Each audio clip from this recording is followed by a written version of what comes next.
আসসালামু আলাইকুম বন্ধুরা। তোমরা তো অনেকেই অনেকভাবে ডাল রান্দা খাসো, তে আমি যেভাবে রান্ধিছি এইভাবে একবার ডাল রান্দে খাই দেখো নাকি, বুঝবেনি ডালের যে অথেন্টিক স্বাদ কাকে কয়। তো চলো বন্ধুরা, দেরি না করে চলে যাই মূল রান্নাতে। মসুরের ডাল 200 গ্রামের মতো, শুকনা মরিচ 6-7টা, কাঁচামরিচ গোটা 5-6টা, আর লিয়ালিসি, হলুদ গুঁড়া, লবণ, একটা মাঝারি সাইজের রসুন থেতে করে, আর লিচি হচ্ছে যে 2টা পেঁয়াজ মাঝারি সাইজের কুচি করে। আর বন্ধুরা, এ জায়গাত কিন্তু আমি পাঁচফোড়ন দেখাতে ভুলে গেছিলাম, তোমরা কিন্তু এটা অবশ্যই লিও। ডাল রান্দাত কিন্তু পাঁচফোড়ন অবশ্যই দিতে হবে। রান্নার জন্য আমি চুলাতে একটি কড়াই দিয়ে দিয়েছি এবং এখানে দিয়ে দিচ্ছি ধুয়ে রাখা মসুরের ডাল, আর দিয়ে দিচ্ছি এর মধ্যেই পানি। বন্ধুরা, আমি এই জায়গাত কিন্তু যতখানি ডাল তোমরা ঘন খাবে সে অনুযায়ী পানি দিবে, এবং সেদ্ধ হওয়ার পানি আমি দুটোই কিন্তু একসাথেই দিয়ে দিছি। আমি কিন্তু আলাদা কোনো গরম পানি করব না এই মসুরের ডালে দেওয়ার জন্যে। তো দেখো, আমি এভাবে আবার ঢাকনা দিয়ে ঢেকে দিচ্ছি। পানি দেওয়ার পরে খানিকক্ষণ জাল করে নিয়ে পানিটা গরম হয়ে আসলে আমি একটা ডাবু দিয়ে সুন্দরভাবে উপর থেকে পানিগুলো সব তুলে নিব। আর খালি ডাল সিদ্ধ হওয়ার জন্য যেটুকু পানি লাগবে নি, আমি খালি ওই পানিটুকুই রেখে দিব। ডাল সিদ্ধ হওয়ার পানিগুলো রেখে দিয়ে এই পর্যায়ে আমি দিয়ে দিচ্ছি 2 চামচের মতো লবণ, দিয়ে দিচ্ছি আধঘানের মতো পেঁয়াজ কুচি, আর দিয়ে দিচ্ছি 6-7টা কাঁচামরিচ। এগুলো দিয়ে আমি ঢাকনা দিয়ে দিচ্ছি। ঢাকনা দিয়ে খানিকক্ষণ জাল করে নিয়ে মাঝে আবার ঢাকনা উঠে দেখিচ্ছি যে ডাল ভালো করে সিদ্ধ হচ্ছে কিনা। তা ডাল সিদ্ধ করার সময় কিন্তু চুলার জালটা একটু বাড়াই দিও নিয়ে কথা কইতে তো আমার আবার মনে ছিল না। লাড়ে চাড়ে দেখিচ্ছি ডালে একটু পানি কম হয়েছে সেদ্ধের জন্যে, তা আমি আবার একটু পানি দিয়ে দিচ্ছি, দিয়ে আবার ঢাকনা দিয়ে ঢেকে দিচ্ছি। কিছুক্ষণ পরে ঢাকনাটা উঠিয়ে দিয়ে ভালোভাবে একটু নেড়ে চেড়ে এখানে দিয়ে দিচ্ছি একটুখানি হলুদের গুঁড়া।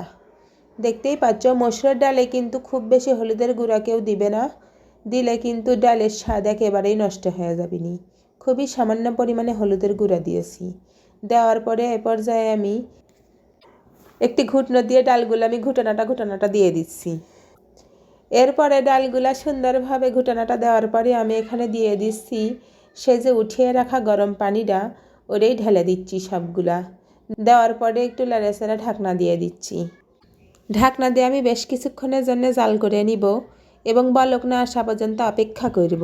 এই পর্যায়ে ঢাকনা উঠিয়ে একটু নেড়ে চেড়ে ঢাকনা দিয়ে দিচ্ছি এবং বেশ কিছুক্ষণ জাল করে নিচ্ছি। এ পর্যায়ে দেখো ডালে কিন্তু বলক উঠে গেছে এবং ডালটা এখন আমি বাগার দিয়ে দিব। এজন্য ডালটি চুলা থেকে নামিয়ে একটি প্যানে পরিমাণ মতো সয়াবিন তেল দিয়েছি। তেলটা একটু গরম হয়ে আসলে দিয়ে দিচ্ছি পেঁয়াজ কুচি করে ভালো করে লাড়ি চাড়ি দিয়ে এই পর্যায়ে আমি দিয়ে দিচ্ছি থেতে করে রাখা রসুন কুচি এবং দিয়ে দিচ্ছি শুকনা মরিচ মধ্যে দিয়ে ভেঙে। তোমরা চাইলে শুকনা মরিচগুলা কিন্তু আলাদাভাবে তেলে ভাইজা নিতেও পারো।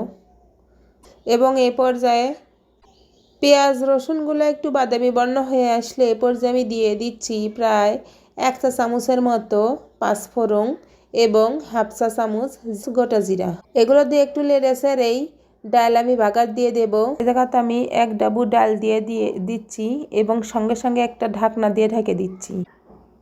প্রায় 30 সেকেন্ডের মতো ঢাকনা দিয়ে রাখার পরে ঢাকনা উঠানোর পরে আমি বাকি ডালগুলো সব ঢেলে দিচ্ছি। তা বন্ধুরা, এটাই হলো মসুর ডাল রান্নার প্রধান টিপস।